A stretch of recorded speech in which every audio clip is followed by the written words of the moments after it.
अगर आप डॉक्टर बनना चाह रहे हैं तो आज हम आपके लिए लाए एक बेहतरीन कोर्स जो कि है बीपीटी, जिसका मतलब होता है बैचलर ऑफ फिजियोथेरेपी।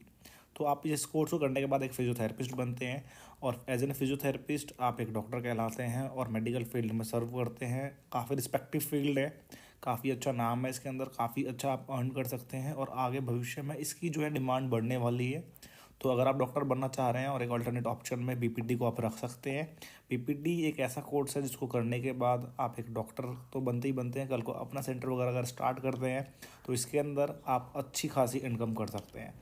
तो इस वीडियो के अंदर हम बात करेंगे बीपीटी कोर्स क्या है, कोर्स करने के लिए आपकी क्या एलिजिबिलिटी होनी चाहिए, कितनी फ़ीस लगती है इस कोर्स को करने के बाद, एंड कौन कौन से जॉब प्रोफाइल्स में आप काम कर सकते हैं। और तो मेन क्वेश्चन ये रहता है कि हम बीपीटी कोर्स करें कहाँ से और ये करने के बाद हमारी इनकम कितनी होगी और साथ के साथ हमारे पास एब्रॉड ऑप्शंस है ये नहीं है। इस तरीके के सभी डाउट्स को आज की वीडियो में हम क्लियर करेंगे। तो आज की वीडियो को आप ज़्यादा से ज़्यादा उन सभी रिलेटिव्स को शेयर करें जो अपने बच्चों को ये कोर्स कराना चाहते हैं या जो बच्चे अपने बच्चों को डॉक्टर बनाना चाहते हैं या वो फ्रेंड्स जो डॉक्टर बनना चाहते हैं। तो उनके लिए ये वीडियो जो है बीपीटी कोर्स काफ़ी हेल्पफुल हो सकती है। तो आप ज़्यादा से ज़्यादा इस वीडियो को शेयर करें उन तक। तो इस वीडियो को स्टार्ट करते हैं बिना समय गवाए। तो अगर आप हमारे चैनल पर नए हैं, जो ऑलरेडी हमारी वीडियोस को देखते आ रहे हैं, तो हमारे चैनल को सब्सक्राइब कर ले, बेल आइकन जरूर दबा ले, बिकॉज यहाँ पे मेडिकल एंड पैरामेडिकल से रिलेटेड वीडियोस आप तक टाइम टू टाइम लाते रहते हैं। तो चलिए समझते हैं आज की वीडियो को। तो सबसे पहले हम समझते हैं बीपीटी। बीपीटी होता क्या है। तो देखिए बीपीटी जिसका फुल फॉर्म होता है बैचलर, ठीक है, यहाँ पे मैं मेंशन कर देता हूँ। इसका फुल फॉर्म होता है बैचलर करते हैं आप इसके अंदर फिजियोथेरेपी के अंदर, और आप इसको करने के बाद आप एक, यहाँ पे मेंशन कर दे रहा हूँ मैं, आप एक फिजियोथेरेपिस्ट बनते हैं। तो सबसे पहला हमारा डाउट ये क्लियर हुआ कि फिजियोथेरेपी जो बीपीटी है वो फिजियोथेरेपिस्ट आप इस कोर्स को करने के बाद बनते हैं। अब ये कोर्स की जो ड्यूरेशन है, अब ड्यूरेशन के बारे में हम समझते हैं। तो इस कोर्स का जो ड्यूरेशन है टोटल 4.5 साल का कोर्स होता है ये। एलिजिबिलिटी की बात करूं, इस कोर्स को करने के लिए क्या एलिजिबिलिटी होनी चाहिए। तो एलिजिबिलिटी जो है बच्चों, इसको करने के लिए आपके पास 12th के अंदर फिजिक्स केमिस्ट्री बायोलॉजी का होना अनिवार्य होता है। किस तरीके से एडमिशन ले, तो आज के समय में आपको एंट्रेंस के साथ साथ आप जो है डायरेक्ट एडमिशन भी मिलता है। अब यह कोर्स जो है थोड़ा सा विवादित कोर्स इस वे में कि आता किसके अंडर है। कुछ लोग इसे पैरामेडिकल का कोर्स कहते हैं और कुछ लोग इसे मेडिकल कहते हैं, कुछ लोग जो है अल्टीमेटली से अलाइड हेल्थ साइंस का कोर्स कहते हैं, अलाइड हेल्थ साइंस का कोर्स कहते हैं।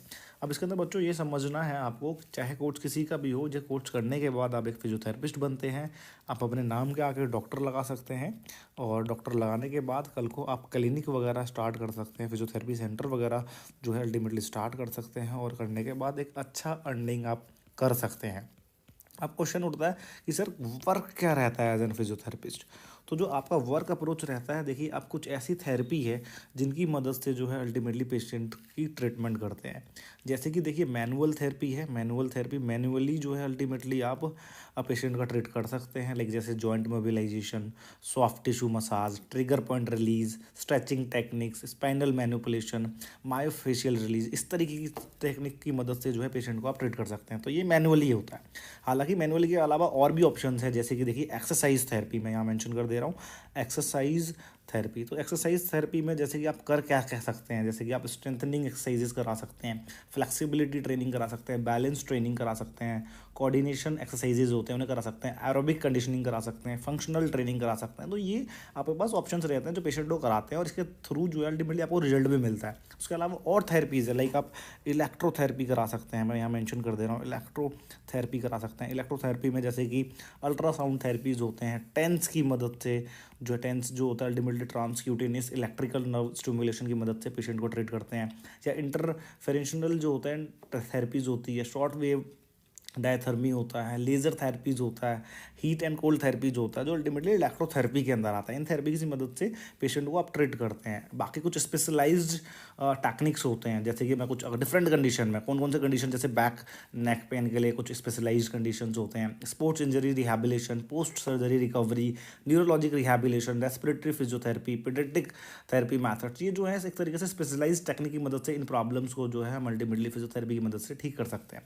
बाकी ट्रीटमेंट प्रोटोकॉल जो रहता है अल्टीमेटली आप समझ सकते हैं, सबसे पहले आप पेन मैनेजमेंट फर्स्ट होता है, फिर जो जॉइंट मोबिलिटी वगैरह होती है उसे रिस्टोर करते हैं, build muscle strength, improve flexibility को इंप्रूव करते हैं, enhance coordination, functional training, prevention, education, इस तरीके की जो चीज़ें हैं आप अल्टीमेटली परफॉर्म करते हैं। तो देखिए काम जो देखा जाए आपको अल्टीमेटली आप देखेंगे बहुत बड़ा रोल है आपका ऑर्थोपेडिक के बाद रिहैबिलिटेशन के अंदर, जो अल्टीमेटली आप देख रहे हैं रोल्स देखिए कितना है, कितना काम है। और आज के टाइम में लोग एलोपैथी या किसी भी जो मेडिसिन है सर्जिकल मैथड्स को अवॉइड करना चाह रहे हैं, तो आपकी फिजियोथेरेपी की मदद से या सर्जरी के बाद जो पोस्ट रिकवरी वाला जो पोर्शन होता है वो आप लोगों का रहता है। सोच सकते हैं आप पहले कितना बेनिफिट हो सकता है, कितना बड़ा ये फील्ड अल्टीमेटली हो सकता है। तो अब तो हमने ये समझ लिया कि काम क्या होता है, मैंने अच्छे से समझ लिया होगा। अब सवाल उठता है कि सर इस कोर्स को करें कैसे हम। तो देखिए मैं आप लोगों को बताना चाहूँगा यहाँ पे जो समझने वाली बात यहाँ पे ये है कि इस कोर्स को करने के लिए आप जो है एंट्रेंस दीजिए बेटा, एंट्रेंस दीजिए। एंट्रेंस जो है मैंने बीपीटी के सभी एंट्रेंस एग्जाम की ऑलरेडी वीडियो बनाई हुई है, उस वीडियो को आप देख सकते हैं, लिंक डिस्क्रिप्शन बॉक्स में दे दूंगा, चेक कर सकते हैं। सभी एंट्रेंस एग्जाम के बारे में बीपीटी के टॉप यूनिवर्सिटी कॉलेज जो है, यूनिवर्सिटी कॉलेज या इंस्टीट्यूशन के बारे में मैंने बात करी, उनके एंट्रेंस एग्जाम होते हैं, उनको दे के आप एडमिशन वहाँ ले।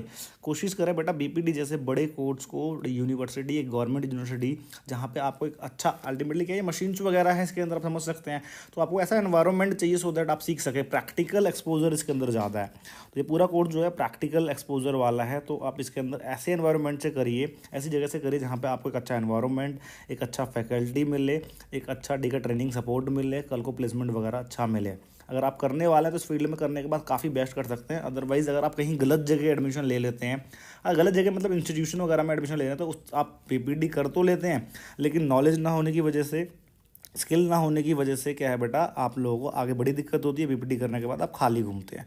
तो ये चीज़ें नहीं होनी चाहिए। अब बात करते हैं कि सर अपॉर्चुनिटीज़ क्या क्या रह सकता है। तो देखिए अपॉर्चुनिटीज़ आपके लिए, आपकी वैकेंसीज जो है वो हॉस्पिटल्स के अंदर होती है, हॉस्पिटल्स के अंदर रहेंगी, प्राइवेट क्लिनिक्स में आपकी होती है, प्राइवेट क्लिनिक्स में फिजियोथेरेपिस्ट की वैकेंसीज होती हैं, मैं यहाँ पे मेंशन कर दे रहा हूँ। रिहैबिलिटेशन सेंटर्स होते हैं, वहाँ पे आपका होता है अल्टीमेटली वैकेंसीज वगैरह होती है, तो रिहैबिलिटेशन सेंटर्स वगैरह में भी होता है। स्पोर्ट्स मेडिकल जो फैसिलिटीज़ होती है, जो स्पोर्ट्स वगैरह जो अल्टीमेटली स्पोर्ट्स के मेडिसिन फैसिलिटीज़ होती है, वहाँ पे आपकी वैकेंसीज होती है। बाकी आगे मैं और बता देता हूँ, ये तो रहा बेटा क्लिनिकल सेटिंग्स। अब मैं आपको कुछ बताता हूँ कि स्पोर्ट्स फील्ड में आप लोगों की कैसे वैकेंसीज होती है। तो इस वीडियो को आगे बढ़ाने से पहले मैं कहना चाहूँगा, अगर आप मेडिकल या पैरामेडिकल स्टूडेंट्स हैं, मेडिकल के लिए एंट्रेंस की एग्ज़ाम की तैयारी कर रहे हैं या किसी एकेडमिक की तैयारी कर रहे हैं, आप पढ़ाई कर रहे हैं, तो पैरास्किल मैट के नाम से आपको एप्लीकेशन मिल जाएगा प्ले स्टोर पर, लिंक डिस्क्रिप्शन बॉक्स में आप डाउनलोड कर सकते हैं। iOS या लैपटॉप वगैरह यूज़ करते हैं तो www.paraskillmat.com पे जाए, वहाँ पे इंटरनेट के सबसे सस्ते कोर्स हमने लॉन्च करे हुए हैं। जो एकेडमिक बच्चा पढ़ना चाह रहा है, एकेडमिक कोर्सेज है, जो बच्चा कॉम्पिटिटिव एग्ज़ाम, चाहे वो एग्ज़ाम एंट्रेंस या एडमिशन लेने के लिए हो या कल को गवर्नमेंट जॉब के लिए हो, उसके कोर्सेज हमारे एप्लीकेशन पे आपको मिल जाएंगे। इंटरनेट के सबसे सस्ते कोर्स है, उनमें एनरोल करके अपने करियर में काफ़ी आगे बढ़ सकते हैं। एक चीज़ ऐड करना चाहूँगा जो मैं हर वीडियो में ऐड करता हूँ कि ज़रूरी नहीं कि हमारे एप्लीकेशन यूट्यूब वीडियो के थ्रू आगे बढ़े, आपको जहाँ सही लग रहा है, जहाँ आपको फाइनेंशियली ठीक लग रहा है, जहाँ आपको अच्छी नॉलेज मिल रही है, वहाँ से आगे बढ़े। हालांकि अपना टाइम मत वेस्ट करें कहाँ यहाँ वहाँ, मैं ये कहना चाहूँगा जहाँ आपको अच्छा लगे वहाँ से करें, जरूरी नहीं कि हमारे चैनल वगैरह से ही करें। तो हमारा चैनल अल्टीमेटली ऑथेंटिसिटी को प्रमोट करता है, यही हमारा शुरू से और अभी तक पर्पज़ रहा है और आगे भी रहेगा। चलिए कुछ और एरिया को हम समझ लेते हैं। तो स्पोर्ट्स फील्ड के अंदर जैसे कि जितने भी स्पोर्ट्स टीम है, लाइक अगर मैं क्रिकेट की बात कर लूँ, क्रिकेट के स्पोर्ट्स टीम के फिजियोथेरेपी स्पेशलिस्ट बन सकते हैं, या जो एथलीट्स होते हैं आप एथलीट्स के साथ वर्क कर सकते हैं। एथलीट्स जो है वो अपने प्रॉपर फिजियो अपना स्पेशल रखता है। या जो फिटनेस सेंटर्स होते हैं जैसे जिम वगैरह होता है, वहाँ पे फिजियोथेरेपिस्ट, बड़े बड़े सेंटर्स होते हैं वहाँ पे होता है। या जो स्पोर्ट्स रिहैबिलिटेशन क्लिनिक होते हैं, स्पोर्ट्स रिहैबिलिटेशन क्लिनिक होते हैं, वहाँ पे भी आप लोगों की वैकेंसीज रहती है। बाकी आगे अगर पोस्ट स्पेशलाइज्ड होते हैं, इसके अंदर बीपीडी करने के बाद एमपीडी वगैरह करते हैं, तो आपके पास काफ़ी अच्छी अपॉर्चुनिटीज़ रहता है। जैसे कि मैं आपको यहाँ पे मेंशन कर देता हूँ, जैसे पीडियाट्रिक फिजियोथेरेपी बन सकते हैं आप, फिजियोथेरेपिस्ट बन सकते हैं, यहाँ पे मेंशन कर दे रहा हूँ। आप क्या कर सकते हैं, पीडियाट्रिक फिजियोथेरेपिस्ट बन सकते हैं। या आप जेरेटिक, जो बूढ़े लोग होते हैं उनके लिए ठीक है स्पेशलाइज अगर कर लेते हैं, जेरेट्रिक केयर में आप जा सकते हैं। या इसके अलावा आपके पास न्यूरोलॉजिक रिहैबिलिटेशन का रहता है, यहाँ पे मेंशन कर देता हूँ, न्यूरोलॉजी में आप कर सकते हैं, तो ये स्पेशलाइज्ड फील्ड है। न्यूरोलॉजिकल में रहता है, ऑर्थोपेडिक रिहैबिलिटेशन रहता है, ऑर्थोपेडिक में आप कर सकते हैं, यहाँ पे मेंशन कर दे रहा हूँ। या कार्डियो पल्मोनरी में आप जा सकते हैं केयर में, तो आपके लिए ये क्या है स्पेशल एरियाज़ है। बाकी अकेडमिक करियर की बात करूँ उसके अंदर, तो अकेडमिक करियर में आप टीचिंग वगैरह जो है आपके लिए लिए काफ़ी अच्छा एक ऑप्शन हो सकता है। जैसे फिजियोथेरेपी जितने भी कॉलेजेस होते हैं वहाँ पे आप टीचिंग कर सकते हैं, एज एन फैकल्टी आप वहाँ वर्क कर सकते हैं, अच्छी अर्निंग हो सकती है। या रिसर्च वगैरह में आप जा सकते हैं, अगर इंटरेस्ट है आपका तो फिजियोथेरेपी रिसर्च में जाइए, काफ़ी अच्छी अर्निंग रहती है इसके अंदर, तो रिसर्च में जा सकते हैं आप। या क्लिनिकल एजुकेशन होता है उसके अंदर आप जा सकते हैं। ये आपके पास क्या है, अपॉर्चुनिटीज़ है। अब हम बात करते हैं मेन टॉपिक पे जो है आपका सैलरी। तो यहाँ पे मैं सैलरी का बता देता हूँ। एज एन फ्रेशर बेटा अगर आप प्राइवेट सेक्टर में जाते हैं तो एज एन फ्रेशर आपकी एज एन फिजियोथेरेपिस्ट 20K से सैलरी आपकी स्टार्ट होती है, जो कि हालांकि कम है, मैं मानता हूँ।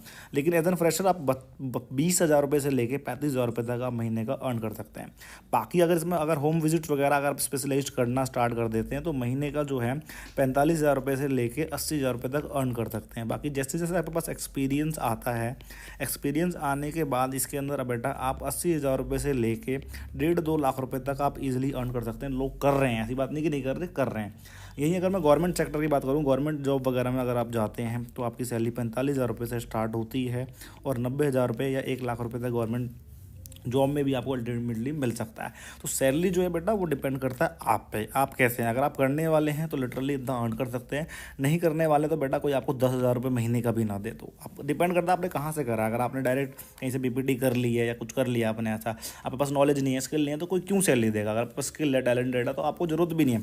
कल को अपना सेंटर वगैरह आप स्टार्ट कर सकते हैं, और अपना सेंटर स्टार्ट करने के बाद आप अपने अंडर और फिजियोथेरेपिस्ट रखिए तो आप महीने के 2 से लेकर 4 लाख रुपये ईजिली अर्न कर सकते हैं। तो टोटली डिपेंड्स अपॉन यू कि आप किस तरीके से काम करते हैं, कितने स्किल्ड है और कहाँ से सीखा है आपने, कहाँ से कोच करा है आपने। ये सारे फैक्टर्स है जो अल्टीमेटली आप लोगों का डिसाइड करता है कि किस तरीके से आपका आने वाला फ्यूचर हो सकता है या नहीं हो सकता है। तो आज की वीडियो में ओवरऑल हमने सभी चीज़ों के बारे में बात कर ली है कि कोच को करने के लिए क्या एलिजिबिलिटी होती है, क्या है ये कोच, और कितनी फीस होनी चाहिए, और जॉब प्रोफाइल कहाँ से करें, सैलरी एंड ऑल। एक चीज़ मैंने आपको बताना है यहाँ पे कि अगर इस कोर्स को आप करते हैं तो आपकी फ़ीस कितनी होनी चाहिए।